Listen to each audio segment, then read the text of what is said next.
Hello, HSC ২৭ batch. আশা করি তোমরা সবাই অনেক ভালো আছো অ্যান্ড আলহামদুলিল্লাহ আমি অনেক ভালো আছি। সো আমাদের একাডেমিক টু অ্যাডমিশন এই কোর্স নিয়ে আমি অলরেডি তোমাদেরকে অনেক কিছু জানিয়েছি। একাডেমিক টু অ্যাডমিশন এই কোর্স নিয়ে আমি অলরেডি তোমাদের অনেক ভিডিও দিয়েছিলাম। সো আজকের ভিডিওতে একটু ডিফারেন্টভাবে আলোচনা করব। কেন তোমাদের একাডেমিক থেকেই অ্যাডমিশন নিয়ে পড়াশোনা করা উচিত। একাডেমিকে তোমাদের মধ্যে অনেকেই আছো একাডেমিকে শুধু একাডেমিক সাবজেক্টগুলোতেই ফোকাস করো, একাডেমিক সাবজেক্টে ফোকাস করো, তাই না? তো একাডেমিক সাবজেক্টে যখন তুমি ফোকাস করো তখন কিন্তু তোমার এখানে যদি বি ইউনিটের প্রিপারেশন নিয়ে থাকো, অবশ্যই তোমাদের হিউম্যানিটিসে বি ইউনিটের প্রিপারেশন নিবা। সো এখানে বাংলা এবং ইংলিশ এই দুটো সাবজেক্ট থাকে, তাই না? এর পাশাপাশি অন্যান্য সাবজেক্ট থাকে, বাট আমরা কাউন্ট করবো আপাতত বাংলা এবং ইংলিশ এই দুটো সাবজেক্টকে। হ্যাঁ, এখন তুমি যখন এইচএসসিতে ভালো রেজাল্ট করার জন্য পড়াশোনা করতেছো, তোমাকে কিন্তু বাংলা এবং ইংলিশ পড়তে হচ্ছে। কারণ কি, তোমার এগুলো এইচএসসিতে লাগবে। তো এই সময়টাতে তুমি যদি বাংলা এবং ইংলিশের ক্ষেত্রে একাডেমিকের পাশাপাশি অ্যাডমিশনের ক্ষেত্রে যে প্রশ্নগুলো এসেছিল এগুলো যদি একটু দেখে নাও, তাহলে জিনিসটা কিন্তু তোমার মাথায় বেশিক্ষণ থাকবে, বেশিক্ষণ ক্যাচ করবে। তো তুমি একই সাথে তোমার এইচএসসি পরীক্ষার প্রস্তুতি নিচ্ছ, একই সাথে তোমার একাডেমিকের পাশাপাশি তুমি তোমার অ্যাডমিশনের জন্য প্রস্তুতি নিচ্ছ, জিনিসটা তোমার নিজের কাছেই ভালো লাগবে। আর তুমি যখন আগে থেকে এই টপিকগুলো ভালো মতো পড়া শুরু করবা, তোমার অ্যাডমিশনের ক্ষেত্রে অ্যাডমিশনে যখন আসবা তখন তোমার কিসে ফোকাস করতে হবে? অনলি জিকেতে।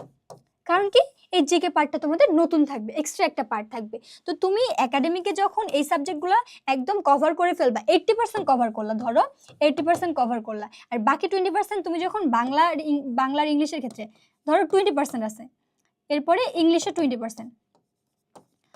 সো 80% তুমি যখন কভার করে আসতেছো, অ্যাডমিশনের টাইমে তুমি জিকেতে বেশি সময় দিতে পারতেছো, তুমি প্র্যাকটিস বেশি বেশি করতে পারতেছো। তুমি যখন হচ্ছে তোমার একাডেমিকে যখন ইংরেজি বইটা পড়বা, ইংরেজি বইয়ে দেখবা যে তোমাদের ইএফটিতে অনেক বেশি ভোকাবুলারি থাকে, স্পেলিং থাকে, এই জিনিসগুলোই কিন্তু তোমাদের অ্যাডমিশনে কাজে লাগে। সুতরাং তুমি যদি একাডেমিকে এই টপিকগুলো ভালো মতো পড়ো, তাহলে অ্যাডমিশনের ক্ষেত্রে তোমার অনেক অনেক মানে স্মুথ হয়ে যাবে জার্নিটা। আর তোমার অ্যাডমিশনে কিন্তু অনেক সময় কম থাকবে এবং তোমার মধ্যে হতাশা কাজ করবে। তুমি আসলে তখন গিয়ে সবকিছু আর কি কভার করতে পারবে না। সুতরাং তুমি চেষ্টা করবা, যদি সময় থেকে থাকে এখন থেকেই, যেহেতু তোমরা 27 ব্যাচ, তোমাদের কাছে হিউজ সময় আছে, এখন থেকেই তুমি যদি বাংলা প্লাস হচ্ছে ইংলিশ এই দুইটার জন্য ভালো মতো, মানে আমাদের তো এখানে সবগুলোর জন্য হচ্ছে ক্লাস থাকবে, বাট তোমরা যদি বাংলা আর ইংলিশটার ক্ষেত্রে অ্যাটলিস্ট ফোকাস রাখো, এটার ক্ষেত্রে যদি তোমরা 80% এফোর্ট দাও, 80% এফোর্ট দিলে তোমরা যখন অ্যাডমিশনে আসবা তখন তোমাদের জন্য অনেক স্মুথ হবে জার্নিটা। এবং এইভাবে করে তোমাদের কিন্তু অনেকেই প্রস্তুতি নেয়, তোমাদের মধ্যে অনেকেই এমন আছে যারা এই যে একাডেমিক লাইফটা বা একাডেমিক যে সময়টা তারা পার করতেছে, 27 ব্যাচের অনেকেই একাডেমিক সময় থেকে অ্যাডমিশনের জন্য প্রস্তুতি নেওয়া শুরু করেছে। তো যারা এখনো নেওয়া শুরু করনি, যারা এখনো ভাবতেছো যে অ্যাডমিশন তো অনেক পরে, সময় তো আছেই, 4 মাস সময় থাকবে, একদম ভাড়ায় ফেলবো, হ্যান করবো ত্যান করবো, তাদের জন্য বলে রাখি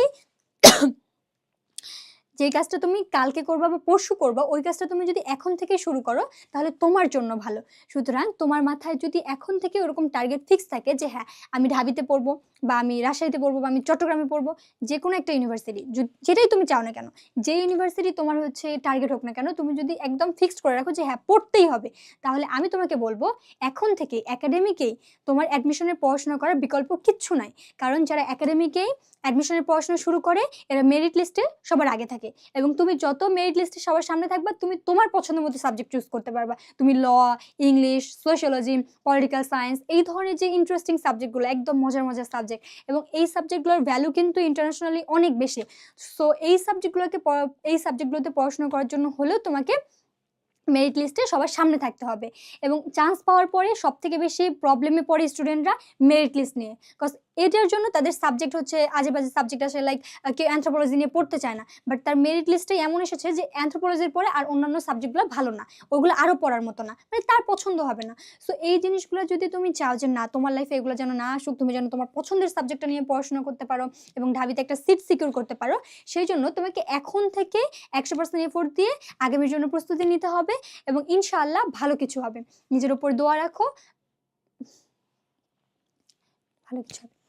এন্ড এখন আসো, ইনশাআল্লাহ ভালো কিছু হবে। এন্ড এখন আসো, আমি অলওয়েজ প্রেফার করি, এন্ড এখন আসো আচ্ছা, ইনশাল্লাহ ভালো কিছু হবে। এখন আসো আমাদের যে HSC humanities 27 academic two admission কোর্সটি আছে, এই কোর্সের ফিচারগুলো দেখো।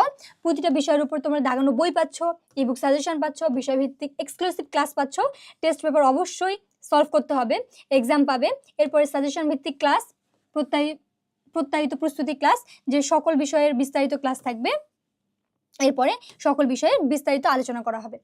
এইটার পাশাপাশি তোমরা পাচ্ছ কি 100+ chapter exam, 40+ final exam, exclusive model test suggestion.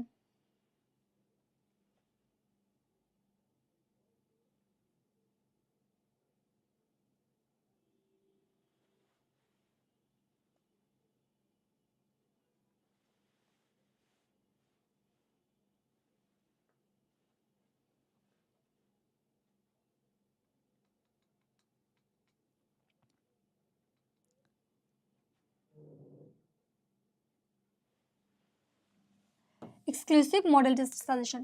তো একটা কোর্সে তুমি এত কিছু পাচ্ছ এবং তুমি তোমার একাডেমিক লাইফ থেকে অ্যাডমিশনের জন্য প্রস্তুতি নিতে পারতেছো। সুতরাং এই জিনিসটা যদি তুমি মাথায় রাখো যে হ্যাঁ আমি একটা ভালো ইউনিভার্সিটিতে পড়বো, আমার টার্গেট ডিইউ, আমার টার্গেট আরইউ অথবা আমার টার্গেট জেইউ সিইউ, যে কোনো কিছু, এখন থেকেই পড়াশোনা শুরু করো, ইনশাল্লাহ ভালো কিছু হবে।